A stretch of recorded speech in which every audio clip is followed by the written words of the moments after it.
கதை பிடித்திருந்தால் லைக் பண்ணுங்க, சப்ஸ்கிரைப் பண்ணுங்க, பக்கத்துல இருக்க பெல் பட்டனையும் ஒரு தட்டு தட்டி விடுங்க. அப்பொழுதுதான் நாங்க போடுற வீடியோ உங்களுக்கு நோட்டிபிகேஷன்ல வரும். வாங்க கதைக்குள்ளே போகலாம்.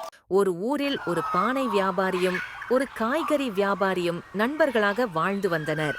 இருவரும் அருகிலுள்ள கிராமத்திற்கு சென்று பானையையும் காய்கறிகளையும் விற்று வந்தனர். ஒரு நாள் ஒரு ஒட்டகத்தின் மேல் காய்கறிகளை ஒரு பக்கமும் இன்னொரு பக்கம் பானைகளையும் வைத்துக்கொண்டு வியாபாரம் செய்ய பக்கத்து கிராமத்திற்கு புறப்பட்டனர்.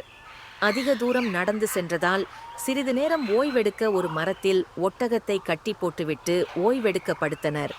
அப்போது ஒரு பசு காய்கறிகளை கொஞ்சம் கொஞ்சமாக சாப்பிட ஆரம்பித்தது. அதை பார்த்த பானை வியாபாரிக்கு மனதினுள் ரொம்ப சந்தோஷமாக இருந்தது. காய்கறி வியாபாரியிடம் சொல்லவே இல்லை. நன்றாக சாப்பிடட்டும் என்று நினைத்துக்கொண்டு தூங்குவது போல் பாசாங்கம் செய்து கொண்டு கண்ணை மூடிக்கொண்டார்.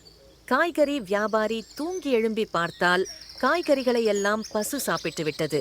கூடவே எல்லா பானைகளும் கூடவே கீழே விழுந்து நொறுங்கிவிட்டது. ஒரு பக்கத்தில் உள்ள காய்கறிகளை பசு சாப்பிட்டு விட்டதால் இன்னொரு பக்கத்தில் உள்ள பானைகள் தானாக கீழே விழுந்து உடைந்துவிட்டது.